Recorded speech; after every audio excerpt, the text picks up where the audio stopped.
Welcome into this April 19th edition of EMAW Radio. Mason Voth here with you from EMAW Online as we get ready to rip through some of the things going on in K-State sports right now. It was either last week or the week before that you heard from Gabe and I. A little hiatus is still shifting things around and getting adjusted to off-season time. If you have missed the news, Alec no longer with us. He's on his way to Bloomington in the near future as he's going to be joining the Indiana Rivals site. Very thankful and fortunate for the time that Alec was able to give us. And I think we got him close to the end of whipping him into shape, understanding a little bit more about what K-State was about and what everything was like in this community. So I know that he'll be better for his time in Manhattan. Maybe not because he worked with me, but certainly because of what he got to experience. And he's written about it, but I can relay to you that he very much enjoyed what he experienced this year in Manhattan, even though it was just September through April for him. The fact that he got to see a call, he phrased it like this: it was fun to cover college football that mattered to people, and obviously that's something that is very true at K-State. College football is of great importance; it matters to people, and so that is a significant deal. And then obviously the NCAA tournament run that K-State basketball went on. And I think more than anything, it's the way that it was done, because there are teams out there and schools out there that have a ton of success. But even then, it's still not like the most fun. Like, it's fun to win. It's fun to cover winning and stuff like that. But there could be situations like Kentucky wins a lot. Seems like it's probably a little drama filled on the Kentucky beat. It's probably not as fun as some people would think, or you just get spoiled by it. The fact that K-State was able to win in both football and basketball this year and have great levels of success and do it with the people and the athletes and whoever around the program that they had, I think is really significant. And I think that's one of the things that not only made it special for Alec, but it's one of those things for K-State people looking back 10 years from now that is going to still make that experience very, very special. So just one of those things that I figured I would point out and look at this morning is just so everybody was up to speed. He announced it a couple weeks ago, but I wanted to make sure everybody was fully aware of what was happening now. So that means you're going to get me solo a lot more often. Now, when Gabe can hop on with us, he will do that. But for today, just me. Lot to get to today, especially because yesterday was a significant day for K-State in recruiting. They were able to haul in two recruits, one in basketball, one in football. Both have significance in different ways. And in addition to that, the transfer portal is still very hot. It's popping off, and K-State got elevated good news in that regard yesterday. So we'll dive into that and kind of talk a little bit more about the transfer portal and what all that means and everything else. And then we'll hit on some other stuff as well, because I gave a shout out in the Monday Thoughts piece, but a nice discovery and uncovering by the K-State Collegian to find out that Jerome Tang, Chris Kleiman, and Gene Taylor would be making a trip to Nike's headquarters in Oregon this week to talk about the next Nike deal for K-State. I know from what I've experienced and heard and seen in the past, I don't think you have to worry about K-State leaving Nike at all. I think Gene Taylor is very much aware that they are the best option out there, not only for the teams, but for the fans and whatever else it may be. So he's aware of that, and that means they're going up there not to I probably try and like leverage and say, well, we got this going on here. They're going to try and they may still do that, but ultimately they're going to end up with a Nike deal again. It's just a matter of what they can get in it.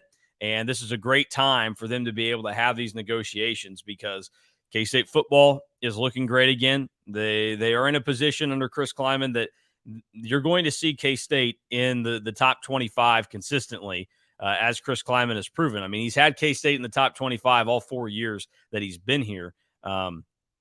Maybe somebody did it back in like the 1920s when I don't know, some random guy from Solomon was just walking into the middle of town and stapling something to a corkboard and saying did they have staples back then? Probably were just like I don't know. I don't know what you would have done. Nailing something to a board back then. And he's like, hey, these are my college football rankings. Boom. Look at this. K-State. Even though K-State was probably like 2-5 and they had just lost to Kansas Wesleyan and the Junction City YMCA and then, the Manhattan Boys Home or something. Like that's the significance level of K-State right now is Chris Klieman has done something that even though, rankings don't always matter, but I think it is significant in some way. It shows that at every point in Chris Kleiman's career at K-State, he has had them with serious momentum and had them in a position where they are relevant. Now, the only year where it really didn't end up meaning anything was ultimately 2020, but I write that off. I really don't put stock into 2020 for what happened. There was a lot of stuff that went down there. They handle it well enough to come out of it and have a good 2021, and then obviously built off of it with a great 2022. And it looks like 2023 is probably going to be in a pretty good place as well. So that's something that's of note, and they will be up there and looking, I guess, to see what they can get out of Nike and what it means for the school. Is they'll be out there looking to see if they can bring in a little bit more cash. That was one of the quotes that Gene Taylor had in the Collegian was basically, exploring, is there going to be a deal where, Nike gives some money to K-State, not just, supplying all this stuff, but like, would there actually be cash that exchanged hands? So K-State gets some cash out of the deal. Obviously, another part of it was going to be what they can produce from not just like for the teams. We know that K-State basketball is probably in the market for some new uniform designs. So that's something that could be coming in the near future. We already know that they're getting a new basketball floor design. We've known that, but Gene Taylor mentioned that it will be down and ready to go for the start of the next season. But that's where I think it kind of stops for the team. What it means for you as the listener here is Nike going to actually produce some cooler stuff for us? Is that what's going to happen? I think we've seen it start to happen a little bit more. Obviously, the lavender stuff has been a huge hit, and they have to at least be acutely aware of that and really locked in and realize, okay, when we make something that is terrific, K-State people are going to step up and buy it. So it's going to be, is K-State going to be able to creep into a different tier of what Nike is going to provide for them? We'll just have to see, but that's a lot of the stuff that goes into it.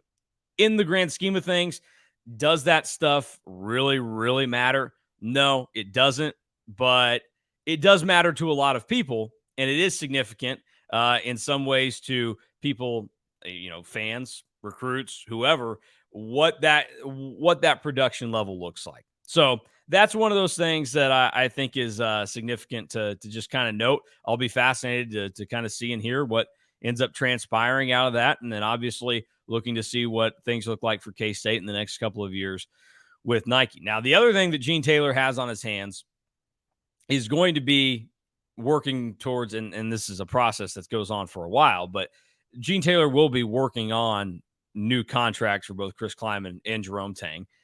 That's been alluded to many times, many places. It's going to have to happen based off of what they've accomplished. It's not, Gene Taylor is not the kind of guy that I think just goes, well, you signed this deal. You can just skate by on that. That's what we agreed to. That's fine. Whatever. He's aware how college athletics works. He's aware that those guys deserve more. He's aware that those guys probably need more to keep them here long term. And so I'm of the belief that a deal will be done. It's just a matter of getting everything fully squared away. But I don't know that it's going out on a limb. I think it's just, stating and assuming what is probably factual. I would imagine both of those guys have reworked contracts that are paying them quite well before their respective seasons get going next year. Or if it creeps into it, maybe it's just like, a couple weeks in. I mean, we saw Kleiman after 2020 started. He signed it was done beforehand, but they announced it publicly that he had signed the extension and gotten the raise or whatever after they beat Oklahoma. So that's something that I would expect to happen too. But that's something Gene Taylor has to work on. We saw that the assistant coaches on the football staff, they already have their rework deals done. The most notable thing there is how they have elevated Colin Klein's level of pay to where he's into an upper echelon and certainly a territory that K-State has never paid assistant coaches before. That's a combination, again, of understanding, obviously, it's 2023. That's kind of how you have to play the game. But also, in addition to that, that's what Colin Klein deserves. And K-State obviously has one of the more well thought of and up and coming offensive minds in college football in Colin Klein, is showcased by the serious interest that Notre Dame had this year. And we talked about it after it all went down and it was confirmed that he was coming back. But like, that's one of those things K-State has to try and protect themselves from, because Colin Klein, like, if he didn't want to come back to K-State, that Notre Dame job was his, and he ended up making the decision to come back. Not only is he getting to come back to a place that's very important to him, but now he's going to get a little bit more money attached to it. That also makes things easier. You can love something as much as you want to love it, but you love it even more when it comes with a little bit extra money, you know? I was at the Royals game last night with Alec and Gabe. I love the Royals, even though I hate them and they suck and they're terrible. I don't like how things are going on there. But I love being at Kauffman Stadium. You know what made me love being at Kauffman Stadium even more? Was before crossing into the Missouri border. Before the game, it was like, let's throw something down on something that would be fun to cheer for happening tonight, but like it's kind of random, so it's a long shot. I threw $4 on Bobby Witt Jr. to hit a triple in last night's game. What does Bobby Witt Jr. do? First at bat of the game, boom, rocket to right field. Adolis Garcia played it like crap. You could tell that he was not going to catch that ball based off the way he was playing it. He had a terrible read on it the entire time. And there goes Bobby racing around the base paths, and his high fives and his loud cheers from Gabe, Alec, and I. And I thought it was just from like a little parlay that Gabe and I had done together. And I was like, okay, we got one leg checked off. You know, we said 3 total bases, whatever. And then I went and looked. I was like, oh, I totally forgot that I had put this down. So that was one of those things where, hey, I love Kauffman Stadium. My night was even better because I made money off of my trip to Kauffman Stadium, which is tough to do in 2023 when you're going to a professional sporting event, or really a sporting event of any kind. So I was more than pleased with that. And that's I would say my situation's a lot less like what Colin Klein's is, because it's with his job and it's real money. Mine is like, it's, for a guy like me, I will never sneeze at, turning $4 into $108, but that it's not really much in the grand scheme of things. So we'll move on. But those are things that are coming with new deals, whether it's with Nike or the coaches at K-State. That's something that Gene Taylor is working on. And I think it's just important to note that he's very aware that kind of stuff is important. Being ahead of schedule and making sure he's taking care of these coaches who both obviously admire him and are very thankful that he's their athletic director. But again, like that can only go so far, like at some point money talks. Even if you have this connection and this desire to stay with somebody, money's going to talk in the end. So those are things to be aware of. Let's slide into the transfer portal now, because it's been a hectic time for K-State tracking along with it. It's been fun. It's certainly more fun when you're playing around with these high profile guys like Max Asmus and Aaron Estrada and Tyler Perry. And, at first we thought LJ Cryer, but there's a lot of things to consider in the transfer portal. I think that this offseason, and we'll see where things still go, because I'll just break it down like this right now. I think that K-State is in a great spot for Tyler Perry. I would expect Tyler Perry shortly after he visits next week, which, if you've been following along for the last week and a half, 2 weeks, if you've been on the EMAW online message boards or reading some of the transfer stuff, I've been confident. I've told you Tyler Perry is going to visit K-State. I think that K-State is in a really good spot for him, but I also think that Tyler Perry was clearly the number 3 option for K-State. I think obviously Max Asmus was number 1. Aaron Estrada was number 2. Tyler Perry was number 3. what has changed in this process now and why steam is starting to pick up a little bit quicker with Tyler Perry, and why going from a top 8 that did not have K-State included, which, again, I told you that didn't matter. K-State was squarely in the mix for Tyler Perry. It was all calculated. They knew what they were doing. So going from that to now a top 3 or 4 release where K-State is in the mix, what it tells me is this, and I know some other things in this process. Aaron Estrada to K-State is not going to happen now. So because Aaron Estrada is out of the mix, the next man up is Tyler Perry. He slides in that number 2 spot, and therefore you have in position Max Asmus as still the number 1 target on the board, and Tyler Perry is the number 2 target. From that point, moving on, we'll see what else ends up being the case and where they start to go. Obviously, locking down their 2 guards has been the priority for K-State so far. They will work on whoever else they want to throw into this mix. Is it a wing? Is it a big? Is it a combination of both of them? Because we know K-State has 4 scholarships to work with right now. So that's where it sits at this point in time. I think Tyler Perry, probably shortly after he visits next week, we'll be seeing some good news coming from the K-State coaching staff, and then ultimately whenever Tyler Perry decides to announce it. But my expectation and the indication and information that I've gotten all along in this process is that Tyler Perry, in all likelihood, would end up in Manhattan. And I don't think that it was as big of a certainty as some people that I talked to thought it was at the start of this process, because I do think if K-State landed both Asmus and Estrada, Tyler Perry isn't coming to K-State. But because they knew that there was a pretty good chance that it's unlikely that you land both of those guys, they had Tyler Perry waiting in the wings, and he's going to be still a great addition for them. I mean, Tyler Perry is a guy, I've said it, I wanted them to add Tyler Perry after last season. I wanted him to enter the portal and say, this is a guy K-State should get. And then he did it this year after his coach, Grant McCasland, leaves for Texas Tech. He's in there, and it does look like K-State is going to be at least in the pole position right now to win this recruitment for Tyler Perry. It's just a matter of what and if anything changes. But I think they're out on Aaron Estrada. I just think that there have been some things come into play there that K-State's just not going to be able to match. It looks likely that it's going to be Alabama that Estrada ends up going and playing for.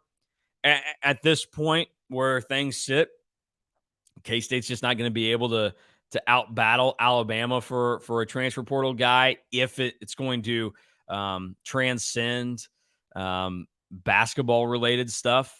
And obviously NIL is a big part of that. We know that K-State can do it. We know that K-State has a good foundation, but they don't have the numbers that some of these other schools have, especially a school like Alabama, where there's a ton of money coming in there that's going to overflow from the football program, and they're just killing it as an athletic department right now. They can get it for whatever sport and however they want to do it. And I think that that's probably what's risen the level that Alabama's been able to be at. So I would expect Aaron Estrada to end up at Alabama in all likelihood.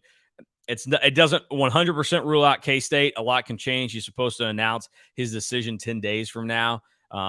So maybe things can change at this point in time. But the indication and the way things are starting to move, I think the writing is on the wall that at the very least, even if it's not Alabama, Aaron Estrada probably not going to come to K-State. But I am also open to the fact that we could watch this 10 days from now and I could be very, very wrong. That's just kind of how the portal works. But it's essentially, it's kind of like results on election night where you're watching and you have the one candidate and it's like, oh man, okay, well they're already up, 60 to 40% here. Oh, now they're up 65 to 35% of the votes. But the race is not called yet. You've only got 25% of the precincts reporting whatever. And as the night goes on, they go around, depends on demographic and location and all this other stuff. And you start to see, the race is getting tighter, even though it looked like somebody had a significant lead. And then sometimes maybe that person that was down big early, they do pass and win. And other times that person was up big early, they win by a small margin, or they just keep running away with it.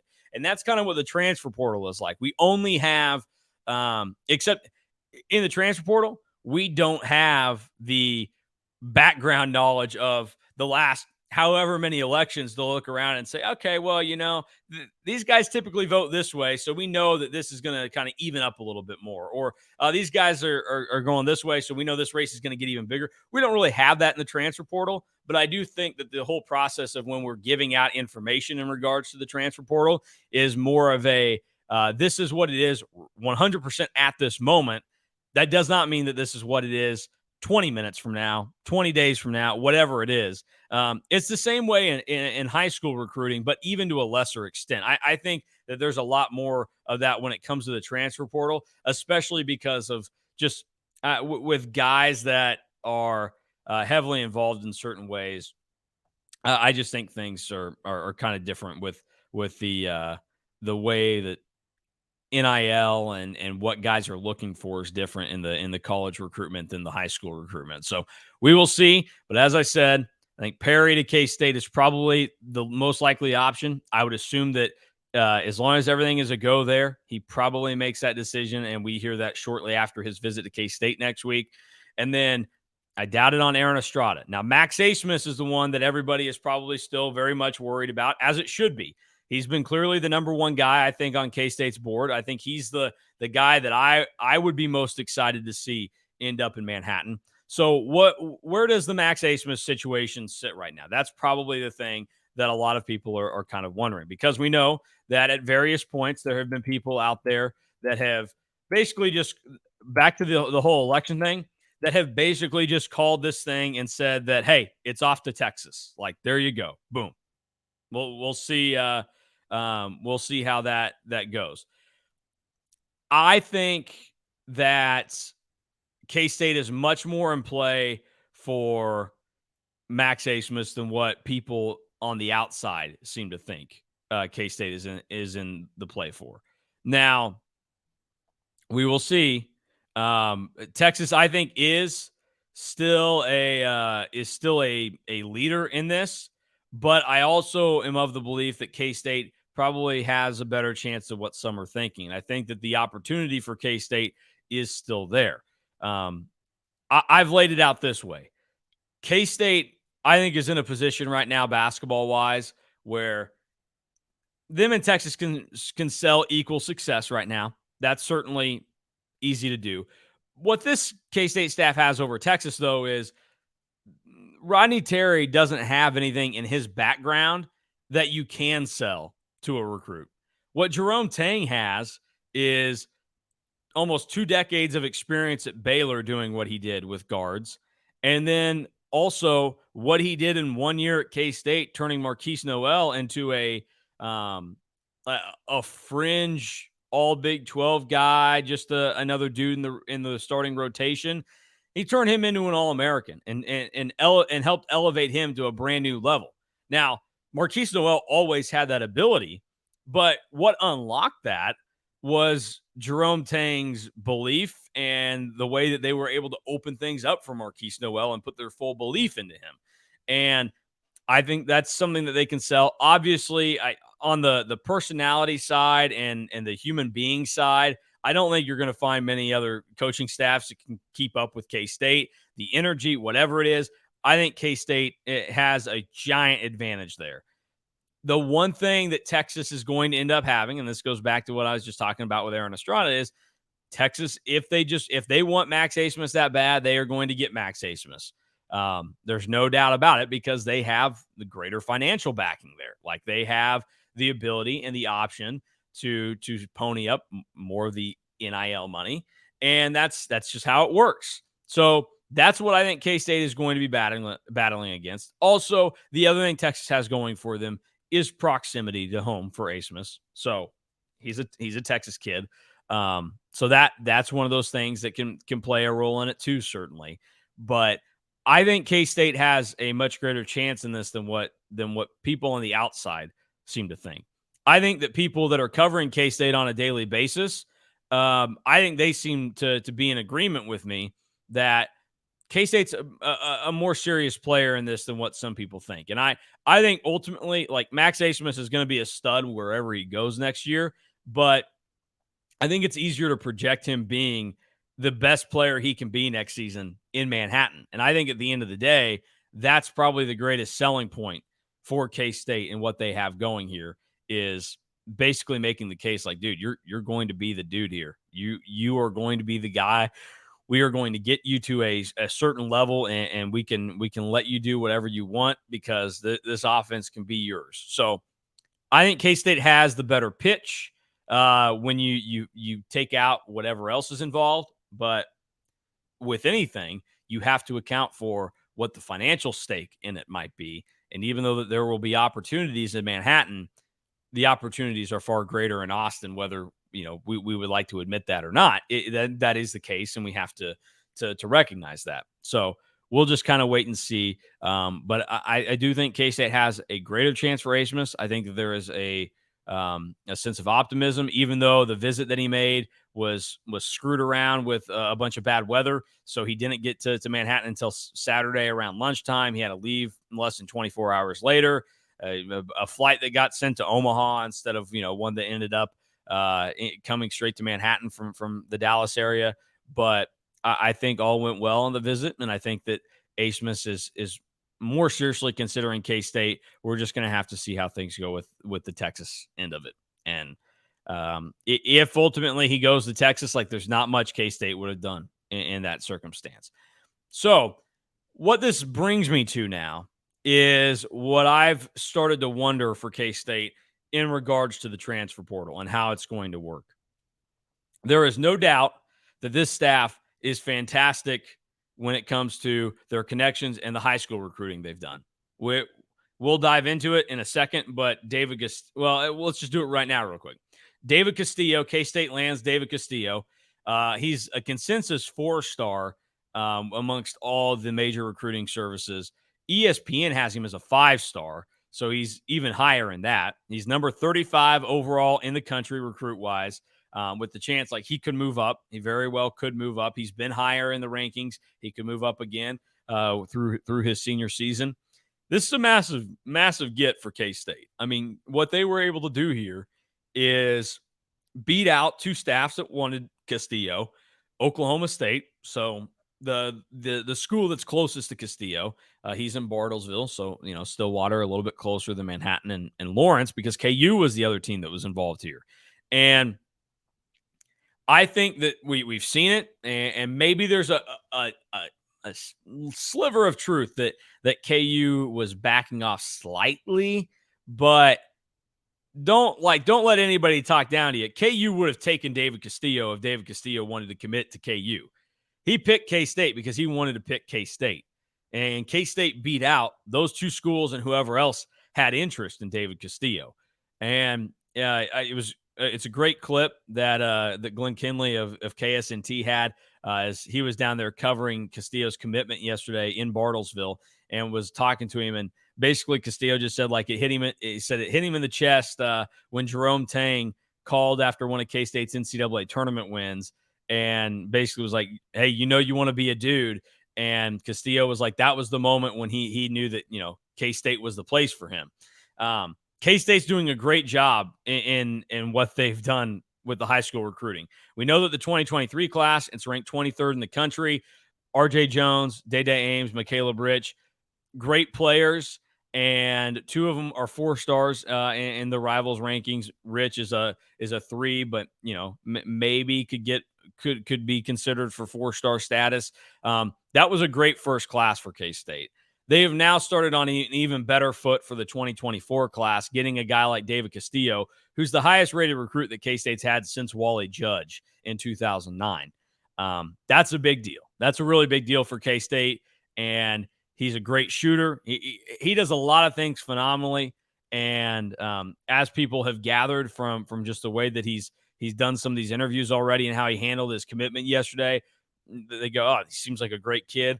All indications are that is very much the case, and then some. Like I think K-State has gotten a total package in David Castillo, and that's a guy that is going to be really awesome to watch in purple, because it's a big get for K-State. You can't understate how big of a get that is for the Wildcats, and it sets up momentum moving forward the rest of the way. So to my point here, we know K-State is doing great in the high school recruitment. They're right there in the thick of things. They are being able to set things up perfectly. This staff, again, I go back to the staff and the way that they have their connections, but also just their personality. Like, it's very easy for people to get wrapped up and like this staff and want to play and be a part of them. So they're doing great there. My only concern, and we'll see. I mean, it's one. Really, this is just one transfer portal cycle. Yeah, you could go back and look at last year, and they did great there, putting together what they did. Obviously, Naquan as a JUCO transfer was a big deal. Desi Sills was kind of a steal. Even though some of the numbers weren't there, but Desi was a good pickup for K-State. Keontae Johnson was massive, but I will at least you got to admit that there were some circumstances there that led to K-State having, I wouldn't call it an advantage because everybody else could have done what K-State did, but that was not like a normal transfer portal recruitment for a guy like Keontae Johnson. If Keontae Johnson had entered the portal with nothing that had happened in his past at Florida, it would have been a lot tougher for K-State to get Keontae Johnson if he had been playing the last 2 years. Instead, he had a missed time because of the incident that happened at Florida, and K-State was able to get a little bit of a boost from that. So that's the one thing I would point out there. We are seeing now, this is their first full transfer portal cycle where they are able to get in there, and it's from start to finish. It's going to be their stamp and whatever else. I think as you look at this, K-State is going to have to ask themselves, are we going to be able to actually land some of these really big-time dudes out of the portal, or are we going to run into limitations with the whole name, image, likeness stuff? Thus, we can get into the mix. We can be the final two with a guy like Max Asmus. We can be in the top 4 for Aaron Estrada, top 3 really, because Florida State seems out of the mix. We can be right there in the thick of it for all these guys that are really big deals. LJ Cryer was another one. But are we going to be able to have the NIL finances to actually finish the deal here? Are we going to be able to get this completed and whatever else it may be? And that's the thing to me that I think I'm in wait and see mode right now, but I'm leaning towards this feels a little bit like Bruce Weber's high school recruiting, where it was great. Like Bruce could rattle off the day before he got fired after they lost to West Virginia in the Big 12 tournament about how they were in the home for EJ Liddell and they were in, this race and that race and whatever else. But at the end of the day, you didn't land any of those guys because you had enough steam to get into the living room and be in the mix for those guys, but there wasn't enough to actually get you over the hump and ever land any of them. And that's the thing. It's different circumstances as to why this is the case, but I do think that it's going to be interesting to see over this offseason and the next offseason if there's an adjustment that has to be made there for this staff, because they can do everything from a basketball side and a personality side to get guys to be bought in and to want to come to K-State and be successful in the transfer portal. If this was a pre-NIL era, but we still have the transfer portal the way it was, I think this staff would be cleaning up. I think they'd be doing a fantastic job. But we have to be honest with ourselves. I'm in this boat too. I love Kansas State University. I graduated from there like most of you listening. But we have to be honest with ourselves that we as a base, I'm real quick shifting out of my job as covering the team to my role as an alum. We have to be honest and realize that we don't have the numbers that some alumni bases have, and in turn, we don't have the financial numbers that go with some of that. And that's one of those things where is K-State going to be able to be in the mix, be in that final 2 or 3 for a guy, but at the end of the day, they're always going to finish second or third in the NIL race, and is that going to be enough for guys to move past? Again, there's no major reason to worry about that right now, but it's something that you should be monitoring. It's something you should keep an eye on. It's like, it's like that weird thing, like injury or like bump on your skin. You look at it and you go, oh, okay, that seems a little different, but I'll monitor it, and if in 3 months it's still there, then I'll go maybe get it checked out, and then 3 months later it's gone. So it's like, okay, it really wasn't that big of a concern. I'm glad I handled it the way I did. But there are also people that 3 months later it's still there, or it's gotten worse, and you got to go get it checked out. And so I think K-State is in that position right now where it's something to monitor. Is it going to be worth their time to continue to be in the mix for the Max Asmuses of the future when, in all reality, are they fighting an uphill battle in some ways because of what NIL could do for a school like Texas versus what it's going to do for a school like K-State? That's my only concern. I think that there are going to have to be some honest conversations after this cycle between the staff and then obviously what they're looking at next year to see what they can bring in. And also at the end of the day, realize this, even though the transfer portal is going to continue to be a big deal, K-State's probably going to keep a scholarship or two open every year for the portal. The goal and the expectation of this staff is not to get your best players every year out of the transfer portal. The expectation is that in 2-3 years from now, your best player is already on the roster, and his name's David Castillo, or his name is Day-Day Ames, or his name is Taj Manning. Like, these guys are going to recruit at that level high school wise, and they're going to bring those guys in. They've already proven that now. But it's going to be a matter of what they get in the portal, who you're kicking the tires on, and at the end of the day, did you spend too much time trying to get players 1, 3, and 4 in the portal and not focus enough on guys 11, 12, and 13 that you could have locked up, and instead they go elsewhere, and then you also miss out on the top end guys because of NIL? Just acute concerns that I have right now that I think we'll have to monitor for K-State and see how it plays out moving forward. Again, I don't want to be doom and gloom about it because I do think that they have a better chance for Max Asmus than what some people think. I still, in the end, probably would ultimately lean towards saying he ends up at Texas. But that all goes to the concerns that I have right there. So we'll see how that ends up playing out. Last note for today, K-State landed the commitment of J.B. Price, a running back from Blue Valley, yesterday. So the Wildcats, they get 2 commitments yesterday. That's always a good day when you get a football and a basketball commit. J.B. Price, third-ranked player in the state of Kansas for 2023. That means the Wildcats now have players 3 and 4 in the state locked up for themselves. Gus Hawkins is the number 4 player in the state of Kansas. He was the first commit of the 2024 cycle. The top 5 in Kansas right now is Michael Boganowski. We know that. He is the undisputed number 1. Everybody can kind of see that. And he's, I think by the end of this all, like, he could have 4-star status probably attached to him. He's highly sought after.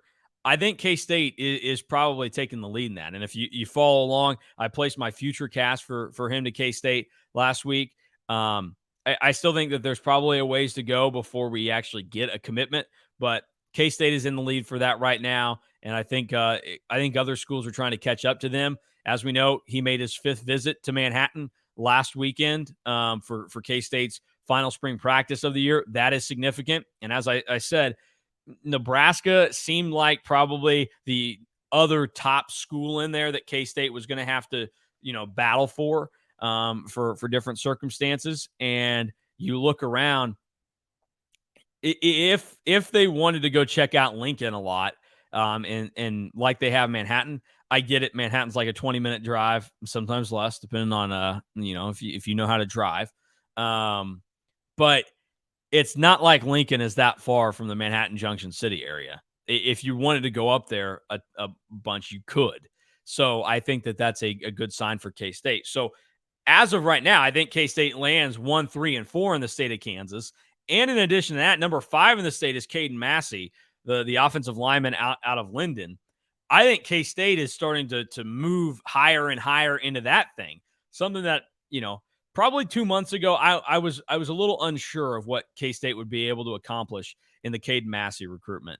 Now I think that there's more optimism there, and I think that things are moving in a very, very strong path and position for them to where it's reasonable to think that K-State could get that done. I wouldn't maybe call K-State the leader in that right now, but I do think they are in a much different position now than they were a couple months ago, and I just think everything that they're doing, they have so much momentum right now. And again, when they get guys here, we've heard this for years from every program. If you get them to Manhattan, not only do they get to see Manhattan, they get to see now the facilities that are fantastic. Everybody's ranted and raved that we've talked to about the new indoor facility. Most guys have said like it's the nicest that they've been in. So you have that going for you, and then obviously K-State has two dynamite coaching staffs, basketball and football right now, that are doing great things. So you get an offensive lineman in there with Connor Riley. Like, how do you not fall in love with that? You get, wide receivers are talking up Matthew Middleton right now. You can actually go to the site, and today we've got an update from Ashton Bethel Roman, a wide receiver out of the state of Texas, about his visit and kind of what he saw at K-State this past weekend, and the connection with Matthew Middleton right now, the new wide receivers coach. So there's so much going on there. I think K-State has this momentum, and I think that they're in a really good spot where I think we're looking at right now, probably another dominant Kansas class that ends up at K-State. And it's not just a matter of getting Kansas kids. K-State's always been able to do that. What K-State has started to do, obviously last year they did it, and started to pick up the level a little bit more under Chris Kleiman, and it looks like we're heading in that direction again. They're getting the best of the best Kansas kids now. And I think that with the commitment from JB Price, not only is he going to be a really good running back for K-State that has everything to be the running back that got this offer and made this commitment, but I think he's going to get better from that point. Like, and that makes sense, but I think people kind of understand what I'm saying. Like, I think that there is untapped potential there that can be hit this year before he even gets to Manhattan, where he is able to, get into a college weight room, get into coaching by a college staff, like all this stuff that is obviously going to elevate somebody. That's a really good get for K-State yesterday. Anytime you can get one of the top guys in your state and he comes at a position that you always need guys at, which is running back, I think it's great. And I think K-State should be very happy with what they did. And again, I think it's just kind of an indicator of what might be coming in the future for K-State. I think we might be looking at more kind of linking up and joining with K-State in this class. So we'll see, but just some quick football toss-ins there, and how I really do think that K-State's in a really good spot for the number one player in the state, Michael Boganowski, and we'll see if they're able to add Caden Massey eventually as well. If they were able to do that, I mean, you're talking 4 of the top 5 players in the state of Kansas. And this year, it's a weaker class in the state in terms of top-end talent. Last year, it was like a top 13 or 12 that Rivals had for the state. This year, it's only a top 5. But if you're able to clean up and do 4 of the 5, like, that is really, really impressive. As it stands right now, 2 of 5 is really good. I think you can go back and look at a lot of the other like previous classes, and I think you'd be hard pressed to find anybody that was able to come through and get like the same school get 2 of the top 5 in any year. You go back to last year, everybody ended up going to different places in the top 5. Edwards to Colorado, Johnson to K-State, Otting to Notre Dame, Randall to Utah, and then Ham to Kansas. K-State was able to get 3 of the top 7, though. Jordan Allen was just outside the top 5, and Andre Davis was at 7. So that's significant.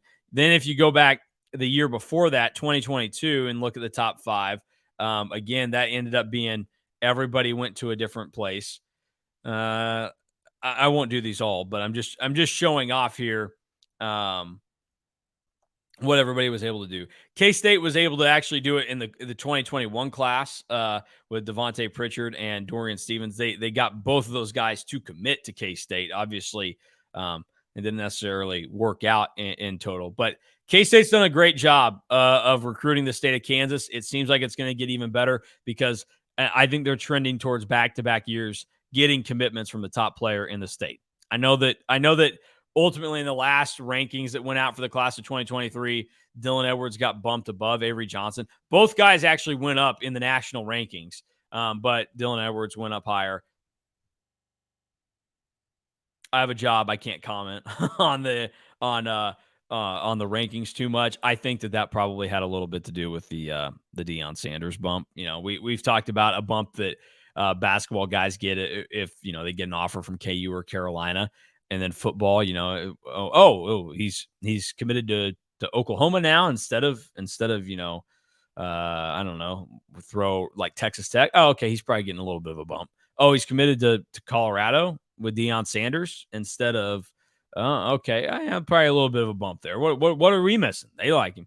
That's the kind of thing that I think happens sometimes. People that do it would probably say, "No, that's not part of it."